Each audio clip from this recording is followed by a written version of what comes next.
Somebody needs to turn that clock back, too. All right, sorry, everybody.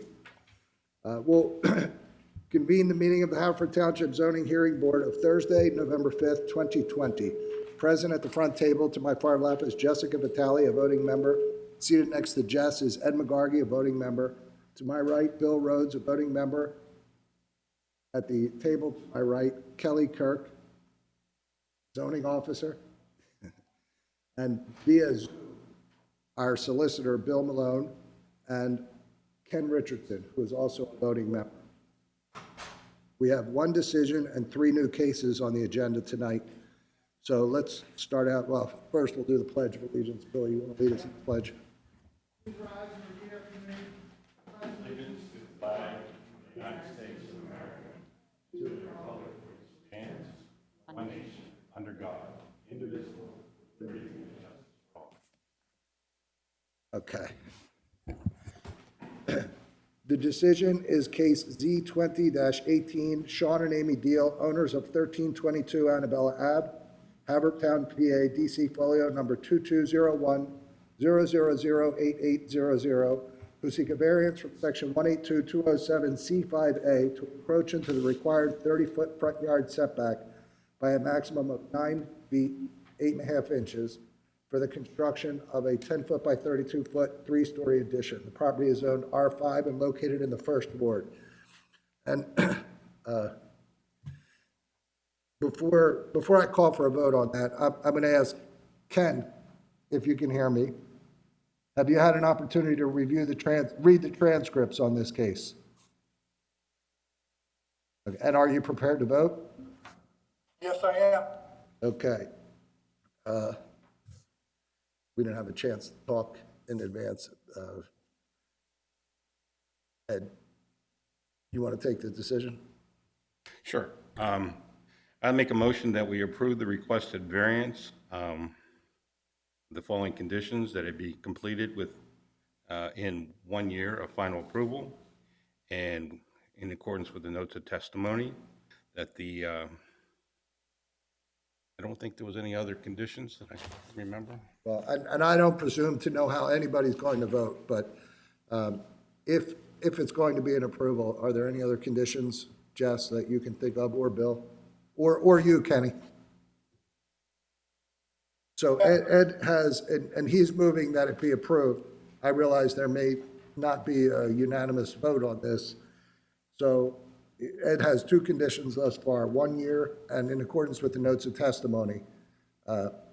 If it were to be approved, are there any other conditions, Bill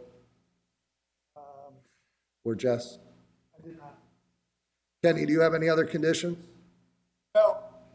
Okay. Any other motions, or should we just call a vote?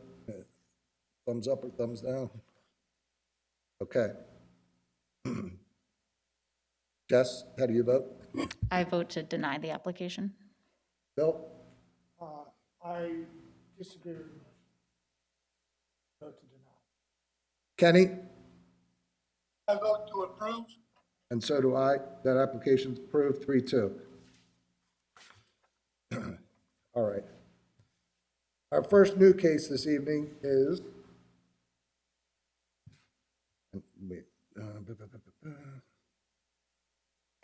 attorneys. Anybody here? Which case do you have? Second case, from over the Thompson case. Okay. It looks like the first one's going to be relatively quick, Fred, so I'll go in order. The first case, new case, is Z20, I can't speak with this, Z20-21, Joseph and Deborah Venerini, owners of 5 Pearson Lane, Havertown, PA, DC folio number 2209-0199300, who seek a modification of conditions imposed by the Zoning Hearing Board in granting a variance from section 182-711B1, case Z20-16, to allow the deck to be partially enclosed by a screen. Property is zoned R4 and located in the 2nd ward. So who's here for that case?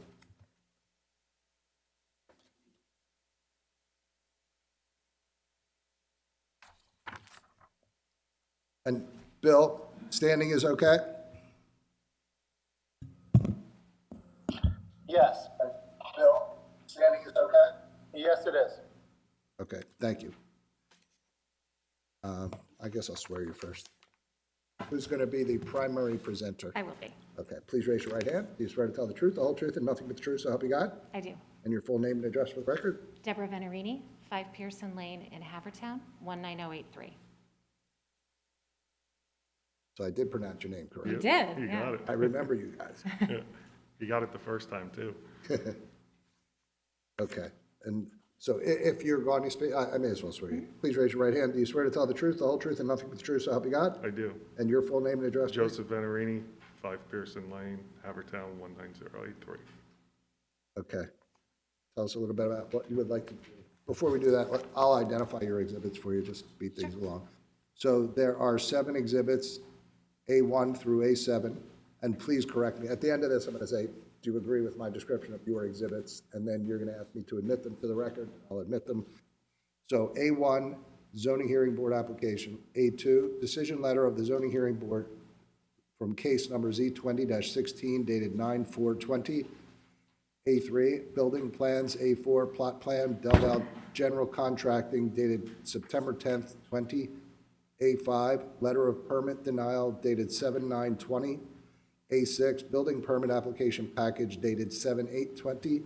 A7, zoning hearing board submission package relating to case Z20-16. Fair? Yes, And you want your correct. exhibits admitted, right? So Yes. they're admitted? Now, please tell us a little bit about what you would like to do. Okay. As previously stated, so we're the owners of 5 Pearson Lane. We appeared in front of this committee 2 months ago on September 3rd, and that was regarding the case Z2016. At that time, we were requesting a variance from the ordinance 182-711 to allow us to replace and enhance the deck in our backyard. The deck was approved, but there was some confusion in the application process, and we're coming back to clarify that. Back in June, we submitted an application for a deck permit that included a partial screened-in porch. The application was denied, given the variance of encroachment into the required 10 feet separation from the rearmost portion of the building to the front of the existing garage. That's the 182-711. On September 3rd, we had a hearing to approve that variance that was stated in the letter. Since the variance only mentioned the size and placement of the deck, the exhibits that we generated for that hearing only addressed the size and placement of the deck. So we did not resubmit that porch rendering for that hearing. During the hearing, we discussed the potential for the roof and some screens on the proposed deck, and we were given the guidance that we would have to return to discuss that portion of the application. So we are here today to discuss that portion of the application. Okay.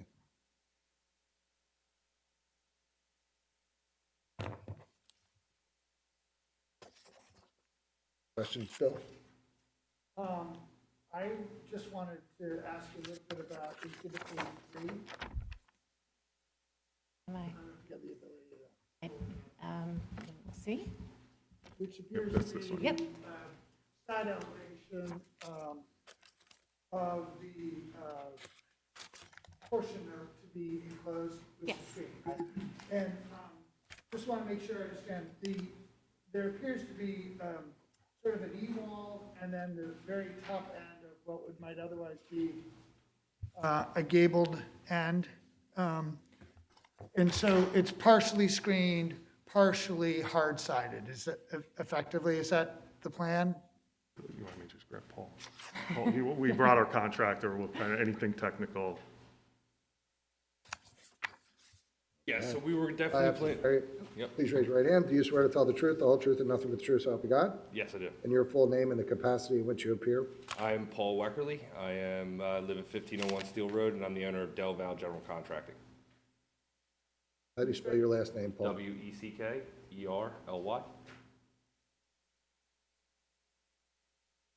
Okay, so you heard the question. Yeah, so they have a small dog.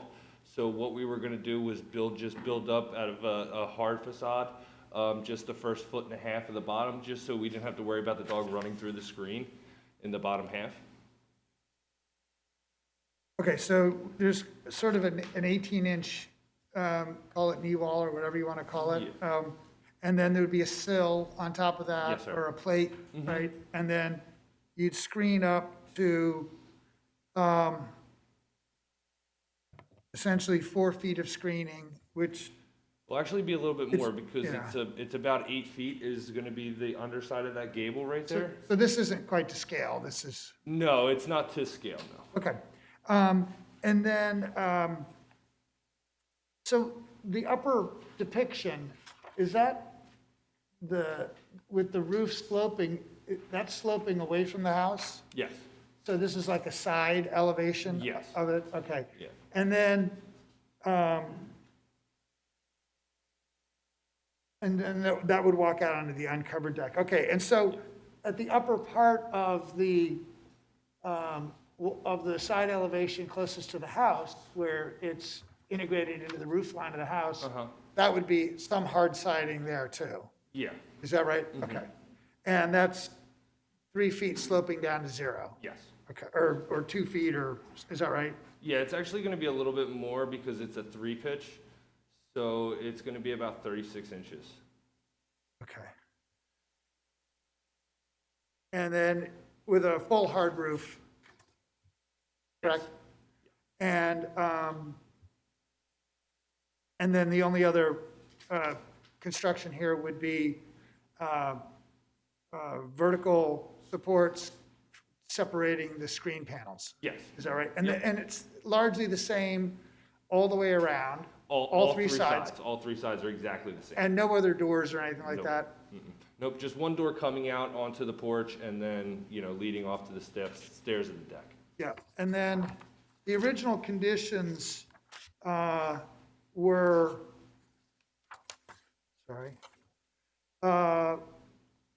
which is Exhibit A2.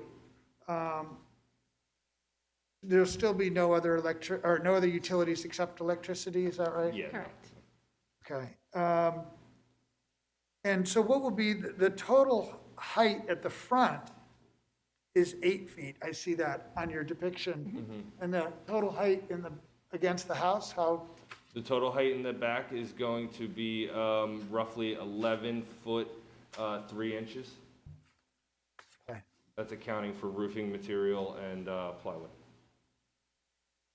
Okay, I don't have any other questions. Thank you very much. Thank you. Ed? Yes, one of the differences between a deck and a roof facility or building structure is the fact that you're going to have runoff from the porch. So how is that runoff going to be handled so it won't adversely impact the neighboring properties? Basically, we're under the 1,000 square foot for what would be required for a runoff permit. We're gonna do gutter systems, the way that their backyard slopes, they have at least from the edge of the deck, out to the property line, I believe, I don't have the numbers in front of me, but I believe it was, yeah, not this part right here. So we have a 45'7" of land space between the next property for that runoff. So, Yeah, but you're still putting it in a gutter and then the downspout that's going to be directed. Are you yeah, going- just a 14-foot gutter. Okay, but is it going to be aimed at any of the structures on the neighboring property? No. It'll be actually aimed kind of towards his garage on his property, kind of towards the center, which is the way the water would run anyway. Okay, no other questions? Jessica? Will you be putting in screening or like a storm glass? Screening, just screening. Okay, and it won't be designed to accommodate glass at a future No. point? No. The only thing is the screen panels will be removable for winter time so that they can bring them inside so they don't get beat up over the winter. Right. And then is there any insulation in the knee wall at all, or the ceiling? Nope. And is the ceiling going to be a finished ceiling inside or just exposed It's going to be rafters? exposed. Okay, no further questions. Kenny? You still with us, or did he drop? He dropped? All right. All right, I have no questions. We cover everything, Billy? I'm good? Bill Malone, we cover everything?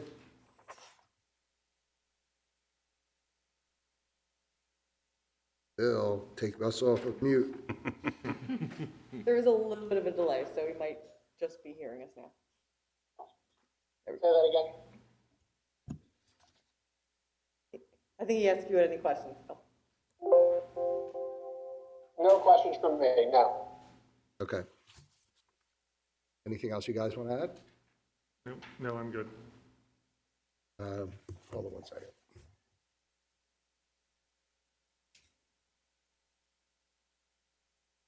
Actually, I would indicate to the applicants, if you can hear me, that because Ken stepped away, they can either have him read and vote, or they can go with a four-member board at this point. Yeah, during this COVID period, I've been just leaving it open, Bill, so that, like in the last case, if I sense there's not unanimity, then I make sure we have an odd number of members. But I'll go through that with them real quick anyway. So Ken Richardson dropped off the Zoom for this, and he's a voting member, so that leaves 4 of us. In the event that the vote was a 2-2 tie, your application would be denied. So you have the option to either request that Kenny read the transcript and then vote, or proceed with a 4-member board, or what I've been doing, just I sense that there's not going to be, just because it's COVID, that it's going to be a tie, then get Kenny to participate. So is your preference to have him read and vote? Yeah. Yeah, I think that makes sense. Okay. But in the event that, let's say all 4 of us we're going to approve it, you wouldn't want to wait then, right? You would want us, I'll handle it. I got it. Thank you. Okay. Anything else you guys want to add? No. I'm good. Okay, nothing else? With that, we'll close the record on this case, and a decision will be rendered either this evening, in the event that we're able to do it, based on time, or at our next regularly scheduled meeting, which is it the 19th, Cal? On November 19th. That's it. Thank you. Thank You're you. welcome. Should we Take stay care. around for if a decision happens? You or- don't have to. Okay. You can give Kelly a Oh, call did you- tomorrow, and she'll, Did you public question? oh, sorry, I'm trying to go too fast. Write that, Arlene. Thanks for the good catch.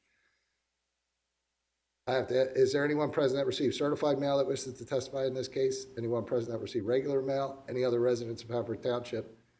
No show of hands, and now the record's closed, and the decision will be rendered either this evening or at our next regularly scheduled meeting on November 19th. Thank you. Cool, Thank thank you. you.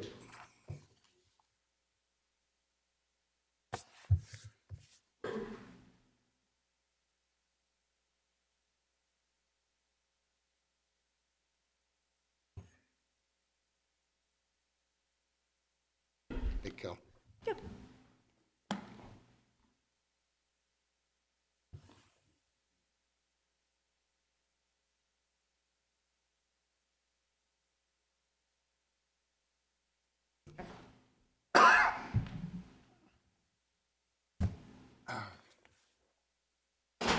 All right. Come on up, Fred. How are you, Fred? I'm fine. How is the board these days? Good. I think we're adapting, Now, it's nice that you're actually meeting. There are not many live meetings I attend these days. Yeah. It's I found it, nice to be here. we ran some scenarios, and it was very inefficient. I couldn't imagine how it could be effective to do it all over Zoom. But It's still wet. we're conforming with the governor's requirements, so no more than 25 people. So, Makes it more difficult if there's a hotly contested application. we have one that we may move to the parking lot. You're Oakley. While Kelly's getting ready, I have copies of exhibits. If there's anyone here in the audience who's interested in 501 Oakley Road, I do have extra copies of our exhibits. Is anyone here for 501 Oakley? No? Okay, and I have them for the the board if you would like them, but they're all on the screen.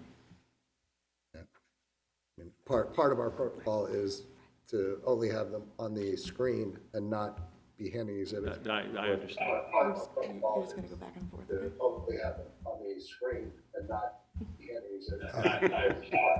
Wait a minute. Fred, just right and left. Good, thank you. Steve, I'm hearing an echo in my head. We may need to call the medics.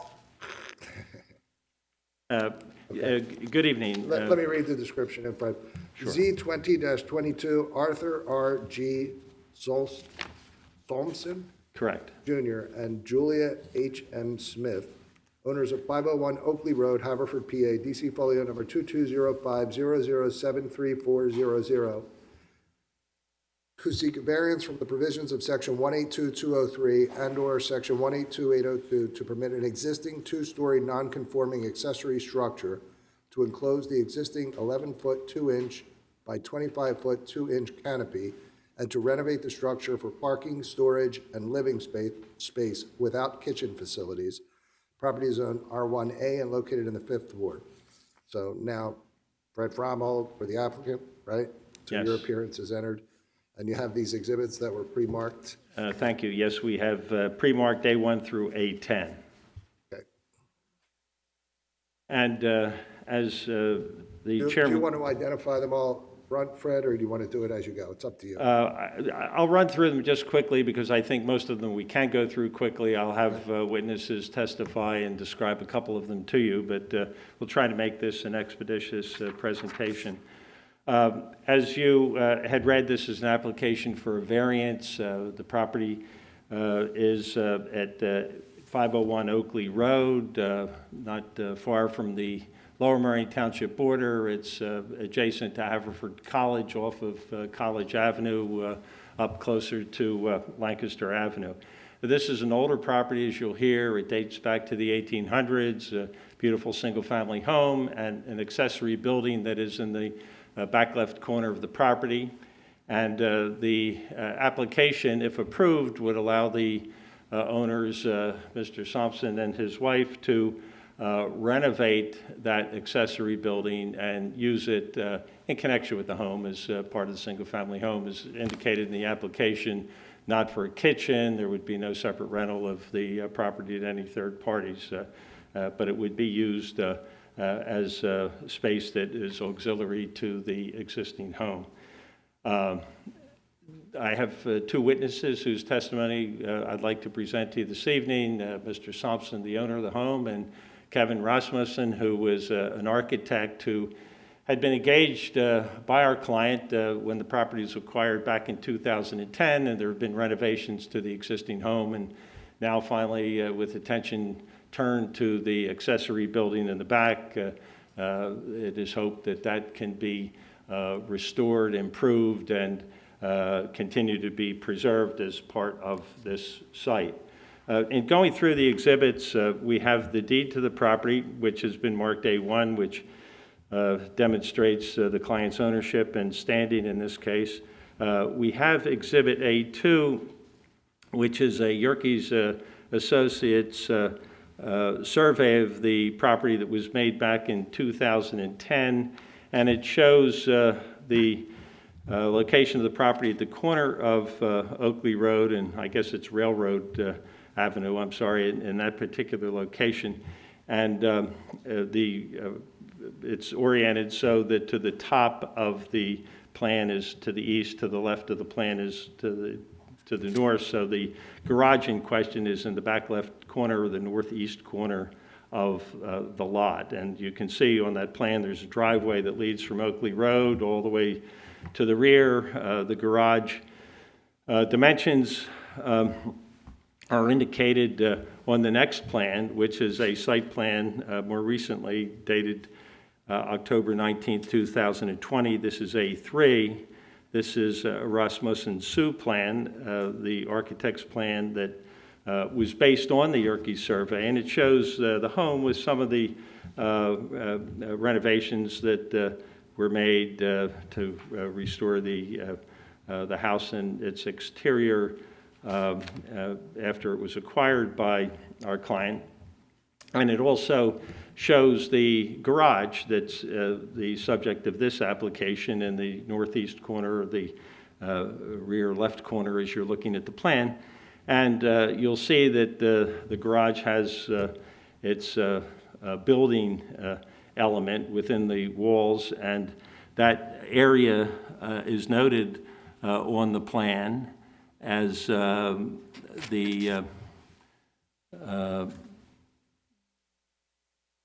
I'm having a little bit of trouble without my glasses here, if you'll excuse me.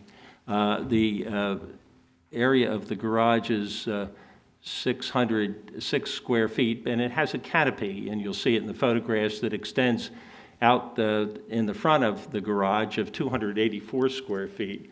And the proposal is to put an addition onto the front of the garage that would be entirely under that canopy, and extend no further in any direction than that canopy exists now. And under the township's code, a canopy is included as the building area, so there would be no increase in the building area or impervious surface area as a result of the addition that is proposed. It would be immediately under the canopy, a one-story addition. So we have then we have three Google Earth aerials, and the one that you are looking at now, you see a red dot, that is in Oakley Road. To the right is Railroad Avenue, College Avenue in that location, and the house in question, the driveway question, is immediately above the dot as you look at that aerial, and you can see the driveway coming in. You can see the garage at the back of the driveway. Oops, I was going to point to it, but I lost it. And the house to the right. And the automobiles that are parked in connection with the home are at the back of the driveway to the right. The garage, as you will hear, has not been used for parking, but has been used for storage and for just general family use. That is A4. A4 has three aerials. The second aerial shows the property from the opposite direction, so you can see the driveway that's just beneath and to the left of the dot. But that gives you the context of this street and the types of homes that are in this area. And then finally, there's a street view Google. It's the last of those Google exhibits. I would point out that the first two were images taken in 2020, and this last one, I think, dates back to 2012, where there were just the beginnings of the improvements being made to the property so that the earth is shown in a disturbed condition on either side of that new driveway that is in there. But you can see at the rear of the driveway is the accessory building that's at issue in this case. And then we have other photographs of the property, and I'm going to ask Mr. Sampson to run through them as part of his testimony. So with that introduction, I would call Mr. Sampson and ask that he be sworn. Hello, Evening. please raise your right hand. You swear to tell the truth, the whole truth, and nothing but the truth, so help you God? I do. And your full name and address for the record, please? Arthur Sampson Jr., 501 Oakley Road. And you go by RG? Yeah, middle initials, yeah. Middle initials, so if I can call use him RG. Either you'll one. know who I'm speaking to here. So, Archie, the property at 501 Oakley Road is owned by you and your wife, Julia. Yes, You acquired that back in 2010. yes. And the description that I have provided thus far of the property, the plans and so forth, is that an accurate description of It is. your property? Yeah. Okay. And you made certain improvements to your home after you acquired the property back in 2010? Yeah, we did a pretty substantial improvement with the help of Kevin Rasmussen and Vivian Sue. We replaced all the systems. It's a very old house. It dates from the 1860s, and it needed a lot of work, so we did all that back then. And you engaged Rasmussen and Sue, and you've also engaged Kevin Rasmussen in connection with the improvements to the accessory building for which we seek approval tonight. Is that correct? Yeah, when we did the work, we were trying to make the house look pretty much the way it was before, and they did a good job with that, and so we thought they'd be helpful in fixing up this building. And the property contains approximately an acre, as indicated on the Yerkes plan, a little more than an acre gross, just a tad underneath an acre net lot Yeah, area. yes. And we have, you have certain photographs that have been taken by you and by us, and I would like you to just run through these. These are all part of an A5 exhibit, so you can just refer to that, each one, as you're running through them. So A5, can you tell us what's shown in A5? That's the view of the building from basically the back of our house, looking back to the back of the property. And that's the building, and that's the canopy that sticks out in front of it. And it's under that canopy where you would like to have an addition, is that right? Yeah, I mean, right now, we don't use it for cars. Right now, there are the garbage cans and everything else in there, and the space is not really used, and so that's where the addition would go. Can you tell us a little bit about the historic use of that building, the use that you have made of the building since you acquired this property in 2010, and the use that occurred in that building prior to that time? Sure. It's an old building. It has old radiators in it, and it's got a pipe of some kind in the back, and upstairs it's divided up into rooms. We've used it really just to hold, lawnmowers and garden equipment and stuff on the first floor. And the second floor, when we bought the house, we had teenage children who are now grown, and they used it to hang out up there, as you'll see in these other pictures. And I actually know the people who lived there before, and their children back in the 60s did the same thing. So it was kind of it's very unimproved, but it's private and quiet, and so it was used by a lot of teenagers over the decades. And do you know how long the people had lived there who sold you the home? They owned it from the 60s, and actually we talked to people who lived there before, and they kind of used it for similar things back around World War II. The next photograph, what does that show? That's the back of the building. This path goes between Haverford College and the Haverford Friends School. It's a little alley that connects the two, and with all these ginkgo trees on it, and this building backs right up onto that alley.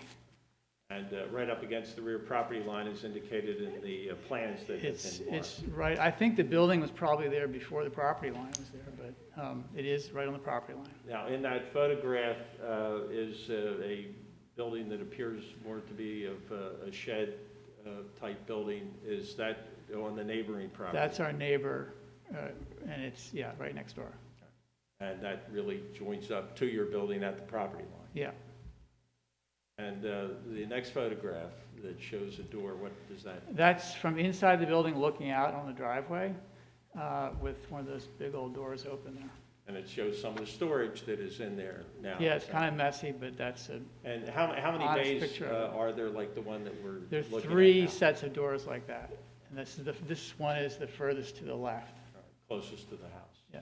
Looking back towards the street.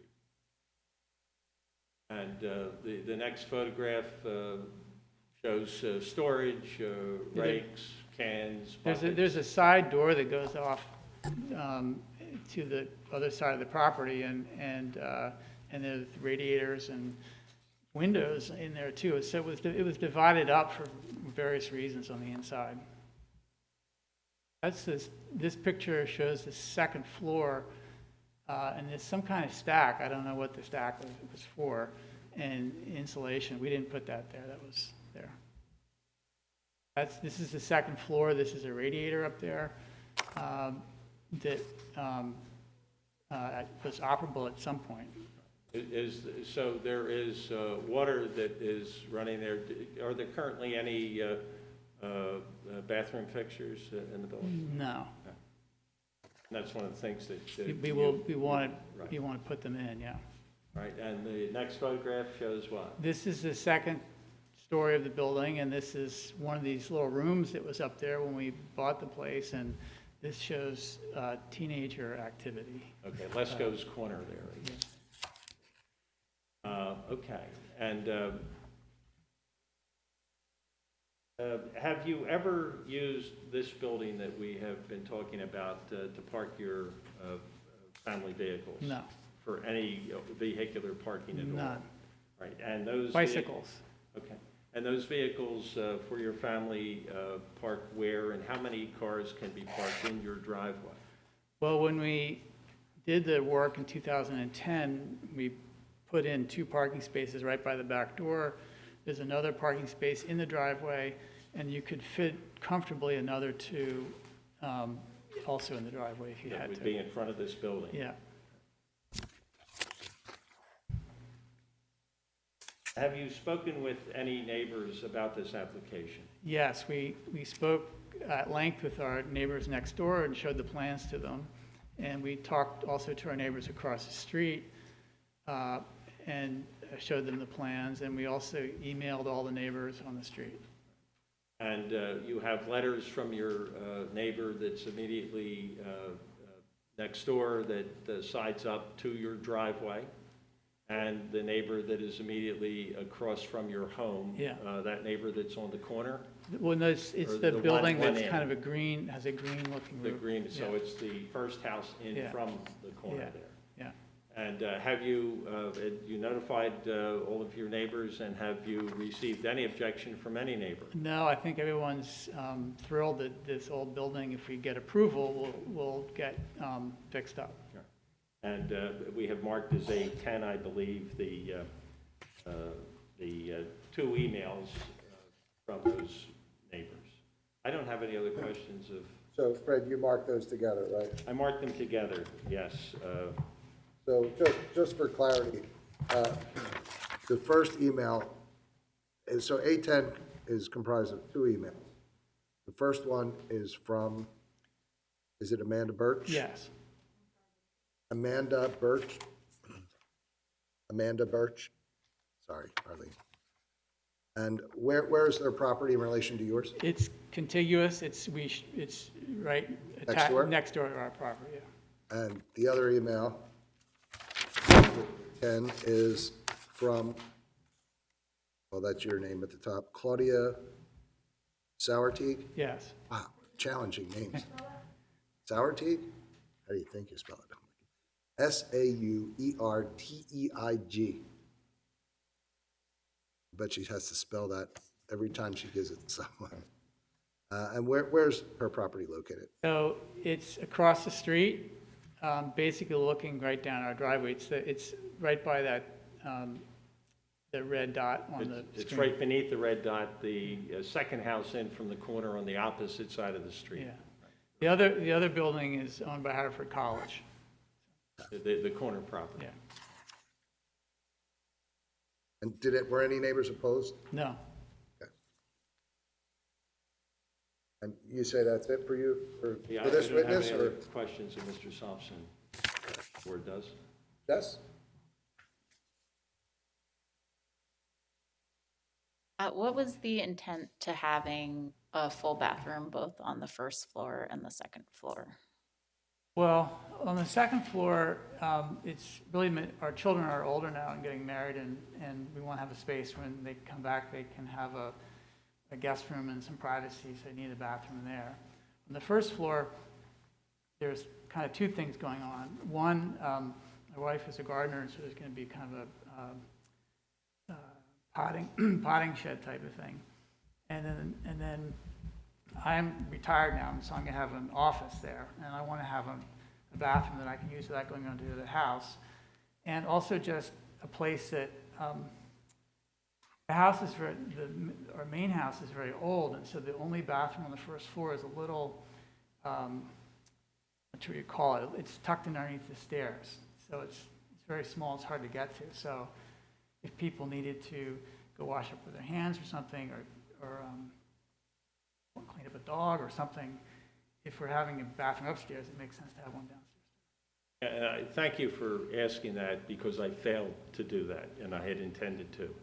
I have put up on the screen A7, which is the proposed layout of the first floor. I was going to get into the design with Mr. Rasmussen, but the use... I figured, I just wanted to But ask the use is specifically important about the too, and bathroom. I had meant to ask Mr. Thompson. So this shows the uses that you intend to make with your office, your personal office, where you Yeah. have a quiet office outside of the walls of the home, but right next to it, with the garden storage behind it, and it has an art storage area. What art would you be storing there? Well, my brother is a painter, and I have a lot of his paintings, and they're very large, and you can't actually get them into the house. So this will be a place where I can store them. So they're too large to fit through your front door? No, to store. I mean, you can get them in the front door, but to get them up, there's some of them are 10 feet long, and the stairs into the house, it's a very, very old house, it'd be very hard to store them somewhere. So is that part of the hardship, Fred? Because I'm listening, waiting to hear the hardship. I know what they want, and it seems, And so I think part of the hardship really is the building itself. We have an old building, and I could get into this, and I thought before I made our pitch there, but since you've asked, I think a lot of it is we have an older property, a beautiful home dating back to the 1800s. Part of the context of this property is this building that has, over the years, really fallen into relative disrepair. It's still there. I think it wants to be restored. It can't reasonably be moved on the site. If it were moved on the site, you would have other issues with respect to height, and you have limitations on heights of accessory buildings at 12 feet. So it is conforming as to use, we would say, but non-conforming as to where it's located. It's closer than 5 feet to the property line. It's right up on the property line. It's 23 feet to the peak of the roof, as Mr. Rasmussen would say. If this is to be preserved as part of the site, it's here where that needs to be preserved. And I was going to ask about, follow up on your question, the size of the office and why the addition, because the first floor plan that you see here shows includes the addition that is proposed under the overhang. Is that correct? Yes. Okay. And it shows a new set of stairways going, a new stairway going up to the second floor that would meet code, where the current stairway is just an open stairway that presumably without a rail does not meet code. And then on the second floor use, if you could describe the use that you would like up there. Well, the guest bedroom is really for our children and other friends when they come to stay, a place with some privacy. And the craft room is really for my wife for the last 3 years, she's been doing these big, what do you call them exactly, scrapbooks that take up, tables and tables. And so if we have that space, she can leave it all there instead of in the living room. So that's how we'd use it. And who might you have as guests at the home? Well, our children, we hope, but friends and other relatives, And as we're talking about use, if this application were to be approved by the board, would you be open to accepting conditions that the building would not have a kitchen, would never have a Yes. kitchen? Correct. Okay, and also that it would never separately be rented as an apartment? That's correct. Can I ask how many bedrooms you have in the main house? Let's see.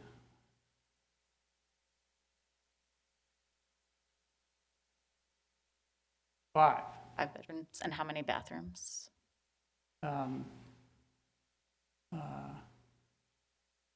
3 full bathrooms and the powder room downstairs. And are any of the bathrooms en suite to one of the bedrooms? Like in a master suite, you would just enter right from the master into a bathroom Yes. sometime? Just one of all- them? all All of of them them. are attached to a bedroom? Yeah, the only one you have access to from somewhere else is the powder room downstairs. Okay, that's under the stairs. Yeah. Okay. I don't have any other questions right now. Ed? Yeah. I got kind of lost there when you're talking about the addition, and the addition's only on the first floor? That's correct. And Mr. Rasmussen will explain that, but that is correct. It just comes out, it's a one-story addition on the first floor. That is indicated on the site plan that is Exhibit A3, and it is then shown on the floor plans when you compare the existing and the proposed floor plans. Was the overhang part of the original design, or did somebody put on the sun porch on the garage? I will ask Mr. Rasmussen that. I don't know that he may know. I don't as I stand here. It was definitely there when we bought the house. And, yeah, We don't know that it's original to the design of the garage. I just have a little trouble with, you have an accessory structure, which is actually going to be almost like an apartment without a kitchen. It would be hard for the future people that buy the property not to say, well, why can't we use it, you know? And very hard for the township to enforce if that would happen. And then the second place is adding to the structure when you don't currently need it, and you don't really have a hardship for why you have to make it larger. Yeah, and I guess now you've jumped in, if I can talk a little bit about the legal argument there. The addition is on the first floor, so it would provide a nice light area, an appropriate office space that's separate and apart from the home, where you have the home activities and the friends coming in, the dogs, all of those things that I now experience and some of us have experienced by working out of our homes over the last several months. So, Mr. Thompson, you're retired, a retired lawyer? yes, But you still have work that you do for particular individuals, is I that do, correct? yeah. Okay, but not as part of your law firm anymore? no, that's correct. Right. So it's more of kind of a personal office, although you act in a professional capacity as a lawyer in that space. That's correct. So this gives you more space. Without that addition, you would not be able to get those uses that you had looked at on the floor plan on that first floor, and have an office that would warrant the improvement that you're making, the investment that you would be making to renovate this building, restore it so that it has a productive use and can endure with the home on the property. Yeah, I mean, there are a lot of things we're trying to get done in this space, and to try to do all of them, well, I'll let Kevin speak to that, but I think to do all of them, you need that extra space in front to make it actually work, and it will be a significant investment to do it. Okay, so the first floor is coming out, but the second floor is not, is that correct? Yeah, the whole shape of the building will all be the same. We're not adding any new windows or doors or anything like that, so it'll be the same shape building. The idea is to make it look like when we redid the house, to make it look like it was before. And I have additional legal argument, but before I make that, if I could call Mr. Rasmussen, just so that there's I want to ask you, I'm just going to direct my question to you, Fred, and he can, RG can affirm or your answer. Sure. But you're not really changing the footprint, right?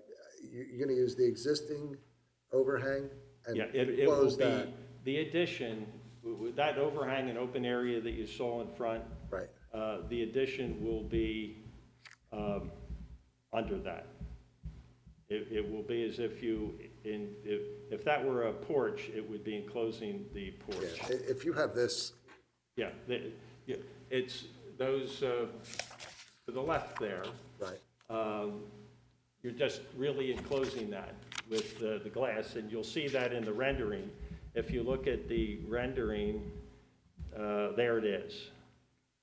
So it's all an addition on the lower level under the existing canopy, and that canopy that's there now under the code is building area. And you look at the definition of building area, that's building area, and in fact, it had been shown as building area on Mr. Rasmussen's plan, where he had separately calculated that.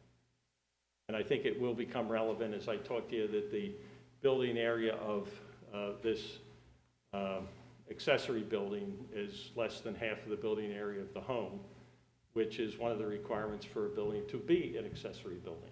That it has to be used for those incidental purposes, and it can't exceed 50% of the building area of the home. So this is really, as it now exists and is being used and has historically been used, is used for a permitted purpose, but the building is dimensionally non-conforming in many respects. Side yard, height, and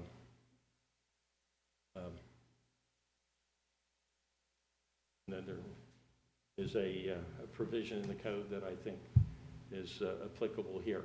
So I think we actually have a by right argument, and we do have a by right argument, but we have sought a variance just so that it's clean. It would allow the attachment of conditions by this board that there be no kitchen, that it not be separately rented to anyone.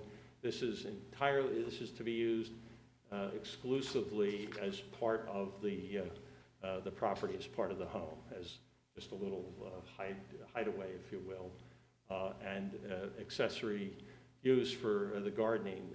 They're actually quite beautiful. We don't have, I didn't bring photographs in our exhibit package here of the grounds, but it's a corner lot, it's an acre lot, and the property is beautifully maintained, and there's a lot of gardening that occurs on the property. So when we distill it all down, though, in the most basic terms possible, you want to enclose the current covering. That's right.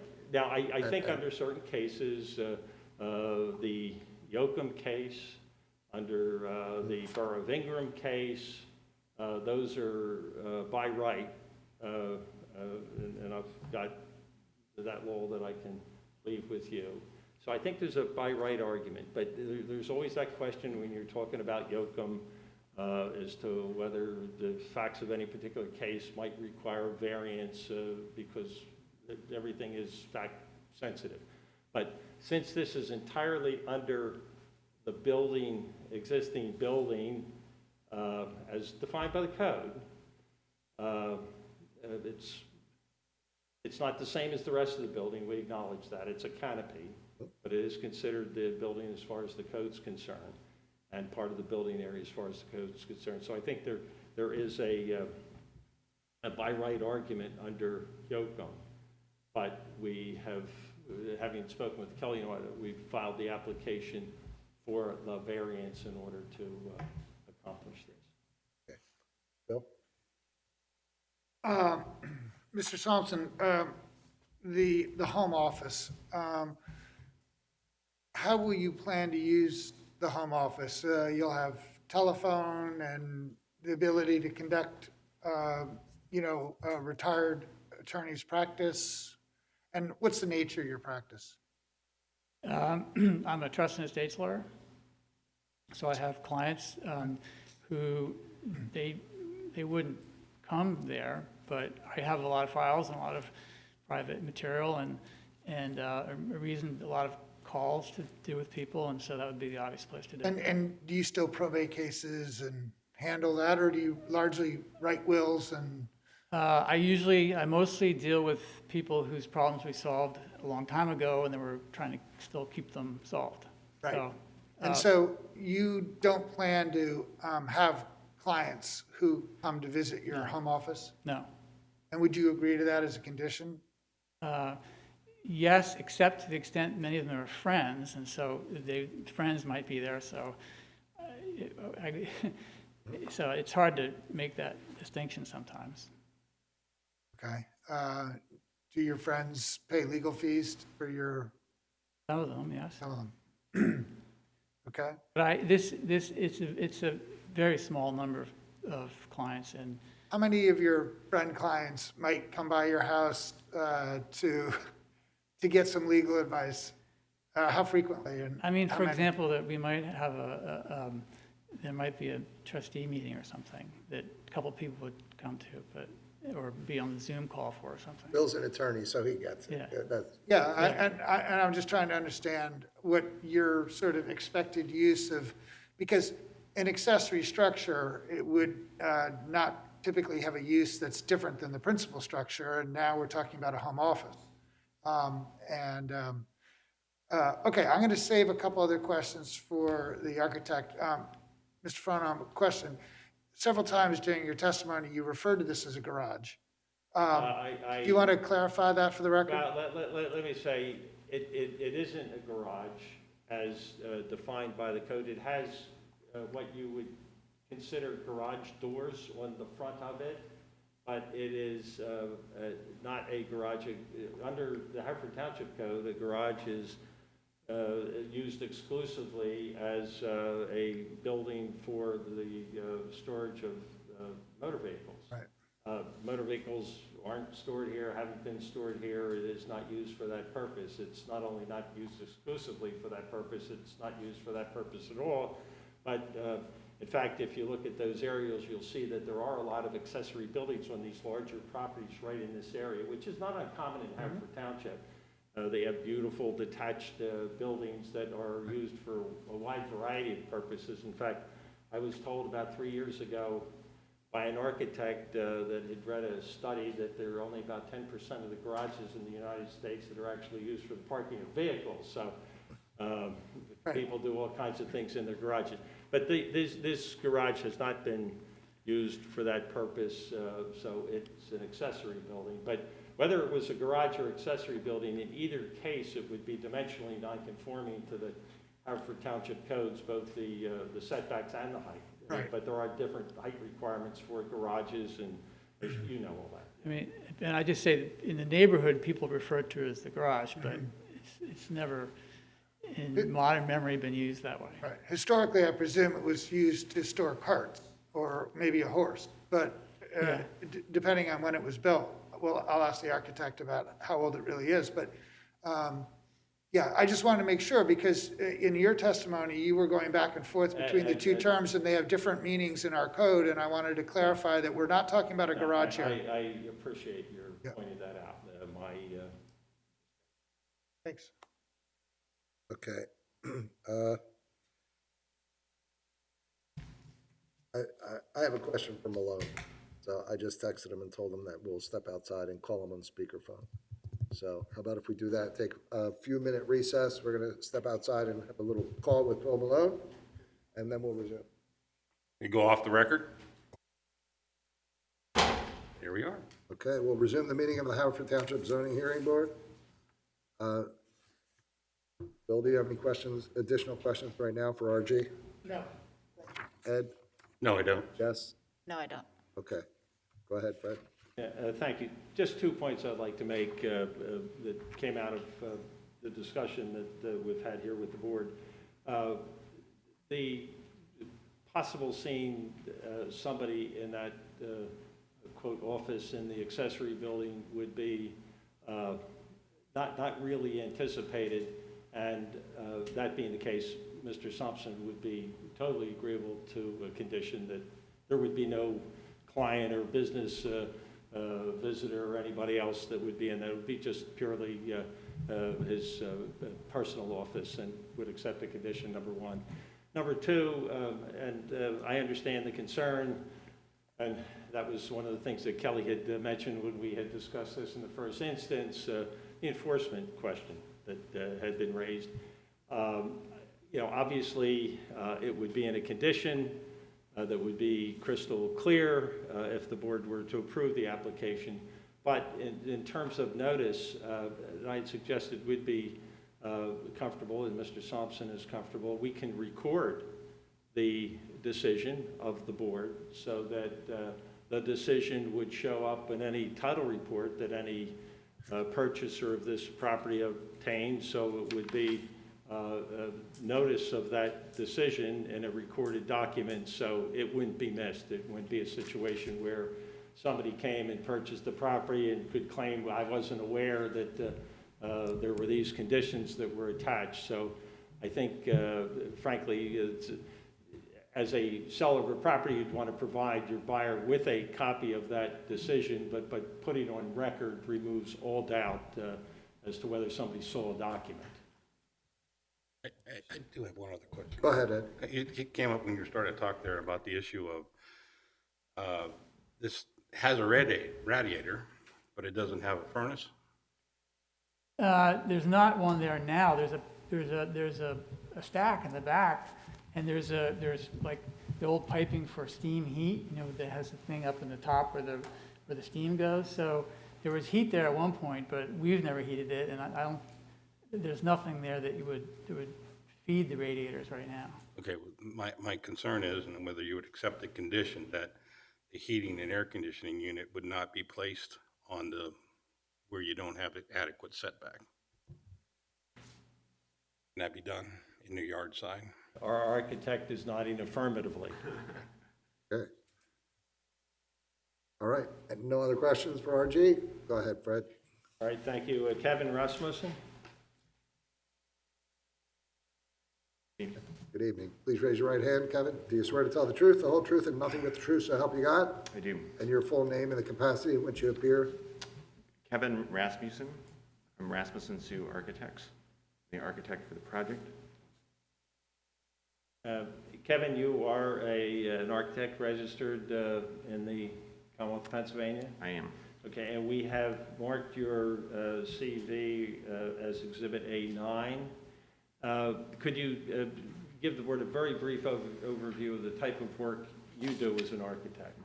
My wife and I are the owners and partners of our practice. We're a small firm. We do solely single-family renovations and additions in the Philadelphia area. And to what extent does your practice involve doing those renovations on older homes? 95% of the time. Right. And you are familiar with the Oakley Road property that's at issue in this case? Yeah, so we renovated the main house, has been discussed previously, starting in 2010. It was about a 2-year design and construction process. Okay. And you had prepared the plan that was marked Exhibit A3, and that shows the existing house as well as the accessory building that is in the northeast corner of the property. Is that right? And there are areas that are shown for the accessory building and the overhang where the addition is to be located. Is that correct? Correct. And where will the addition be with respect to that canopy that's shown on A3? So the addition will be an infill project completely underneath the footprint of the existing canopy. Will it extend any closer to the property line to the north or to the left side of that plan than the existing canopy? No, it will not. And it won't come out any closer to the street No, than the existing canopy, and going in the other direction, it won't go any closer to Railroad Avenue than the existing. It will not. And the areas are depicted there, and I had read them earlier as 606 square feet of building area for the non-canopy portion of the accessory building and 284 square feet for the canopy portion. Is that correct? That's correct. So fair to say that the footprint of the addition would be 284 square feet? Mm-hmm. Yes. What I'd like you to do is just describe the existing first and second floors and what it is that you propose by way of physical additions to those spaces. The photographs do a good job of describing the space very accurately. On the first floor, it's almost entirely open, general storage with 3 bays of carriage-style doors opening towards the driveway underneath that canopy. And there's a small enclosure in the bottom right-hand corner that you can see in this floor plan, Exhibit A6. That may have been a tack room or something like that at some point. It seems like that could have been its use. Currently, there's the main electrical service comes in for the entire property on that back corner, and so there's some electrical equipment in there, and we're can continue to reserve that space for that moving forward. So on A6 on the existing first floor, you have labeled that as a garage. We have referred to it as the accessory building, and I appreciate the clarification from the board on that, so that but the overhang on A6 is shown on the left side of that, is that correct? Correct, the open area with the dashed lines around it. Okay. And then if we go to the existing second floor, that shows that space, and that's tied into those photographs that Mr. Thompson went through, Lesko's corner or whatever that was, but divided into rooms on the second floor. Correct. I mean, the way it's divided is very consistent with a very small dwelling sort of use. And it's unclear, it seems as though the lower space in the lower right-hand corner could have once been a bathroom at some point and been tied into that stack that was pointed out in some of the photographs previously. Can you comment, a question was raised as to the age of this building, of the canopy. Can you comment on that? Well, we know we have old photographs that came with the property, that the main structure was there late 19th century, mid 19th century, in the same basic shape, the same basic roof form, and there was a canopy perhaps at the time, but the entire property was we've seen this from time to time where it was renovated very extensively, maybe 50 years after it was built, around the turn of the century, so that if you saw the pictures of the house, what it looked like originally, it looks very different now, but it's still very old, so what's there now is maybe 120 years old. It seems to us that that canopy dates to about that same time, that there were some renovations, some modifications that were made to this structure at that same time, perhaps adding the windows that kind of tied into some of the details in the main house, and that canopy seems consistent with that kind of change as well. It's certainly very old, does not seem to be a recent addition. Okay. And then if we could go back to the proposed floor plans, the first floor and the second floor, and can you just give an overview of what the physical changes are on those two floors? Yes. There's a dash line that goes through the labels for the 2 rooms that are closest to the driveway, the garden storage and the home office. That's the line of the existing, where the existing canopy starts now. And the idea is really just to keep that home office separate from any other activities that are going on. I think as RG had mentioned before, I mean, there is a need to have an enclosed private space.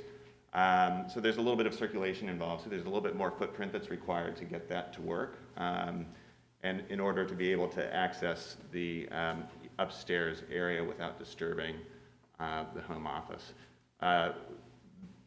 The Simpsons are avid gardeners, as has been mentioned as well, and there's a lot of gardening implements in the existing storage area now, and we're going to be consolidating that into the garden storage that's located right up against the property line in the upper left-hand corner of this plan. And as RG had mentioned too, there's several large-scale paintings that we'd like to be able to store in a conditioned space that have there really is truly no space for that in the main house. And basement storage, and it's a very old basement in the existing storage, existing house, excuse me. It's conditioned, but it's not suitable for that kind of thing. So we'd like to make this a legitimate place to be able to store those items safely. You show a bath and a bathroom with toilet, sink, shower, is that correct? Yes. And on the second floor, what do you propose? So there's the open space at the top of the stairs, which would be rebuilt to be code compliant. or would be open to the rafters with windows in the front and the back, just for general purpose use by members of the household, with a separate area for specific use as a guest bedroom with an ensuite bath.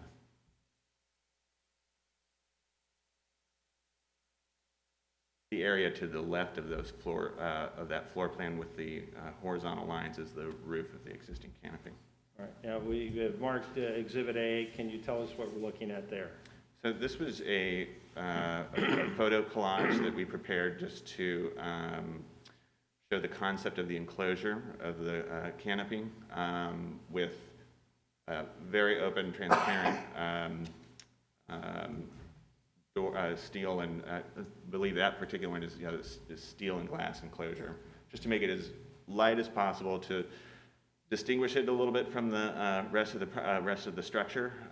Continue to make it read as though it was open, even though it would be enclosed space.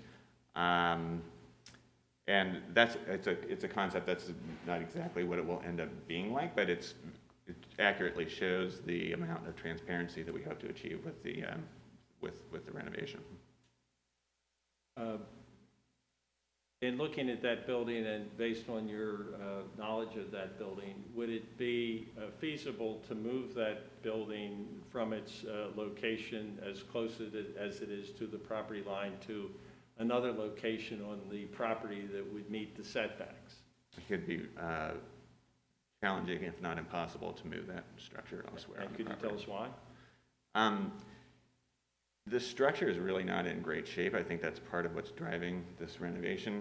We've had a structural engineer out to look at it, who's currently working on plans for the restructuring of the interior of it. There's a swag in the roof. It's not, some of these structures, and you may have seen them when you go in, it's a very pure, it could be a very pure, intact structure that seems as though it could stand lifting. This one seems to have really have been assembled over time, and I don't think that it seems as though it would stay together if it were to move. I have no other questions of Mr. Rasmussen. Okay. Jessica? You mentioned that the existing electrical for the entire site comes in through the building, which you saw on A6, there was a picture of the meter. So the meter room that you show in the new plan, Exhibit A7, that is only the electrical meter and associated equipment? Correct. Would there be any separate gas meter or water meter associated with this There would building? be no separate meters, no. Okay. It would only, whatever services would be used for this structure would be stubbed off of the main structure. Okay. And then on the second floor, Exhibit A8, in the craft room, there's a sort of work surface and bookshelf or upper cabinets to the north of the plan. Is there any intent to have like a mini fridge there or any sort of appliances, or is it all cabinetry? It's meant to be all cabinetry. There's been no discussion of doing anything else with that. Okay. And then my last question is, what is the reasoning, if you go back to Exhibit A7, the first floor plan, what's the reasoning around having a door to the stair up to the second floor instead of just leaving it open? Well, it's that area where the potting sink is and the bench is shown. It's basically a shared entrance. So, imagining if RG goes to his office, he might use that side door and be able to go in. But if they have one of their sons visiting with family, they're able to go in and be able to close that door and not hear each other coming and going. It's really just to provide privacy and provide flexibility too. I think that's a big part of this, to be able to have a door open if it's, family that you're very close to, but if it's your friend that you want to give a little more privacy to, that you could close that up as well. So. Okay, no further questions. Bill? On the first floor plan, so A7 versus A5, you'll be taking some of the, I guess it's the side, no, it's the west side, walls out, right? So if you go back to A5, the dashed lines, are they all coming out? So those dashed lines are really showing overhead structure mostly right now. So what's coming out are those 3 bays of garage doors. Right. There would be new structure that goes in that line because there wouldn't be the intermediate support any longer. But it's just those doors below the canopy that are coming out. Okay, and then I assume this horizontal wall that's dashed, the lower of the two, would be removed. That would be right in the middle of the home office, wouldn't it? Correct. So I'm sorry, in which? The horizontal wall that's indicated with dashes, you'll be taking that out? Well, again, I think there's no, right now, looking at the plan, there's no horizontal partition in that space. Those are just showing, again, overhead. Just structure? Yeah. Okay. Yeah. And then, as part of this project, are you gonna remove the canopy roof to replace it entirely? Our hope is to reuse it. I mean, I think there is an off chance if they get in there and it's just I mean, there's parts of this area and the photographs, it might be, from the driveway might be too far to see it, but there's a lot of staining at the top of the roof. This one, you can't really see it. Well, I think maybe from the Google view you could, but there's a chance if it's severely rotted that they would need to do some replacement, but the goal is to keep it. We're trying to work from the inside out in this case. And for the use of the first floor bathroom as first floor, I'm sorry, as a home office, and the second floor is a guest room, what was the design need for 2 full bathrooms in what is a small accessory building? Well, I think RG spoke a little bit to that, but I think the main thing is that there's an accessibility consideration, that there be a bathroom that can be accessed directly from the yard or directly from the home office without having to go upstairs. That bathroom is meant to be used in a little bit more of a utilitarian way. I mean, so that the shower is not going to be like a pristine, you know, quote unquote bathroom shower. It's going to be able to, you could be able to hose off the dog or, you know, the grandkids or something like that in there. So it's meant to service not only, you know, the interior program, but the exterior program too. Because there really is, I think what RG said was true. There's really no usable bathroom in the main house that's accessible for the people that have just come in from the yard. There's a tiny powder room underneath the stair, it was described before. And then, I mean, upstairs, I guess it's the same thing, that once you're upstairs, if you really want to provide your guests with a private realm, you need to give them a bathroom up there as well. And other than the plumbing in the upstairs bathroom, there is no other plumbing anticipated, or let's just say, other than the plumbing that you have anticipated in the 2 bathrooms, there is no other plumbing. Well, there's a sink there's a potting sink on the ground floor. There is. No other plumbing lines in this house. And I'll just be straight up. The concern is not Mr. Thompson and his use. It's subsequent landowners who are deciding that it's an awfully convenient location for a college rental. Right, and there's no other plumbing planned or besides the fixtures that you mentioned.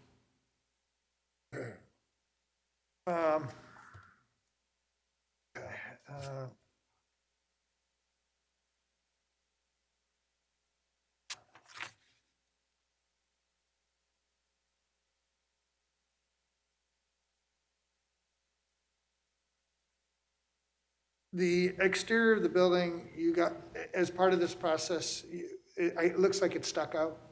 Yes. And what's the condition of the stucco, and will that be, are you gonna have to take down stucco, re-stucco the building, paint it, what?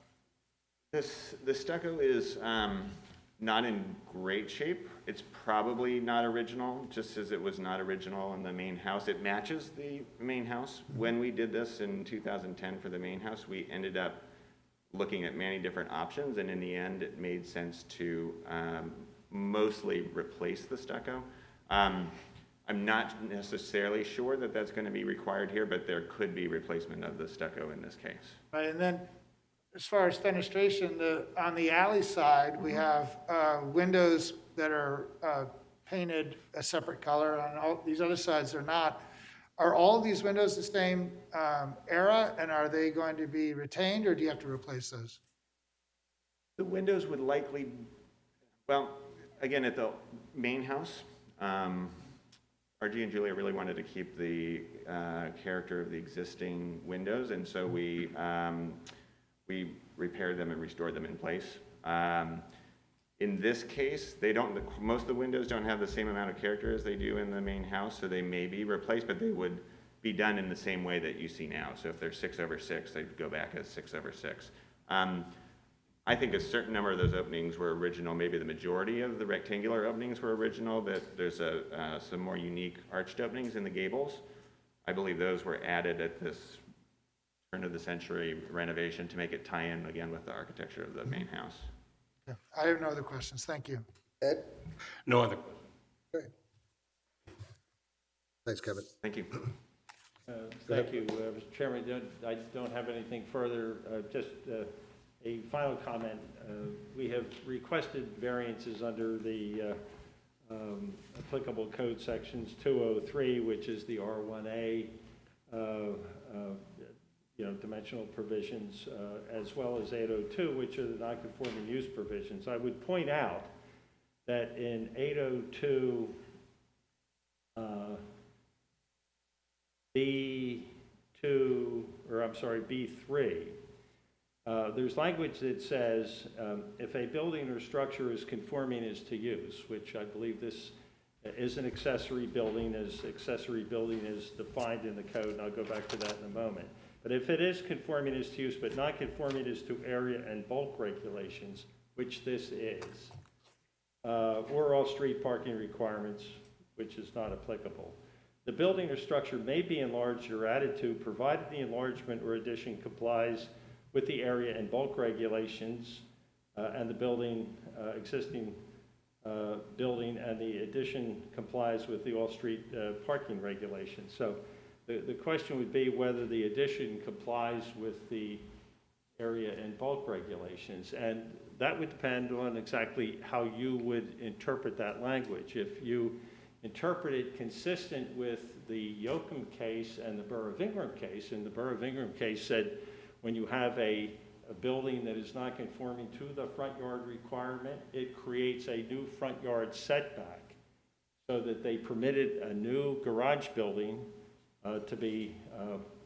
on the consolidated lot in that case, violating what would be the code required setback based on the new front yard setback being established by the non-conforming existing building. So under Borough of Ingram, you'd say this does meet a setback, which is the new setback created by that existing non-conforming building. So if you were to interpret the code provision in that fashion, we would have a building that's conforming to use. We would be able to add to it as a matter of right with an addition. Are you adding to this building other than, I mean, Well, you're going down a road that I well, don't think that we want to go down, right? We are doing an addition. Yes, we are adding to the building, but we are adding to it within the existing footprint and the existing building area as that's defined in the code. If you look at the definition of building area, this canopy is building area. So there's a tiptoe walk through the code as to whether this is or is not permitted as a matter of right. I would submit that it is. But if you were to find that it isn't, we have come before you asking for this variance to the extent. But if we are looking at a variance, we believe it would be dimensional in nature and frankly de minimis, because we are under the existing building area. And with our request in that fashion, it certainly gives you an opportunity. If we had a straight by right application and you were to find it were by right, it would not be appropriate to attach conditions, but it certainly is appropriate to attach conditions if you were to grant the variance. And I think we've kind of indicated all of those conditions that our client would be agreeable to. But in any case, if this is a dimensional variance, or if this is a variance, it would be dimensional in nature. I think we have, it even gets close to the Hertzberg idea of being able to renovate older buildings and put it to a viable economic use. So it's on, for all those reasons, we would ask that you consider approving the application, subject to the conditions that would be appropriate as you deem. Okay. Any other questions Thank you, before we go to Fred. the This is Bill Miller. Thank you very much. Go ahead, Bill. Sorry I'm not there in person tonight. Obviously, I have council board. Wait, Bill, hold on, time out, Billy. Hold on for 1 second, Bill, okay? Sure. Okay, Arlene couldn't hear you, so we're gonna try that again, okay? Sure, Thanks. go ahead. Yep, I think we're good. Thank you, Fred. I appreciate your comments. I certainly will advise the board as to the legalities of the matter, and will have them take it under advisement as to your arguments and the positions of the code. Thank you.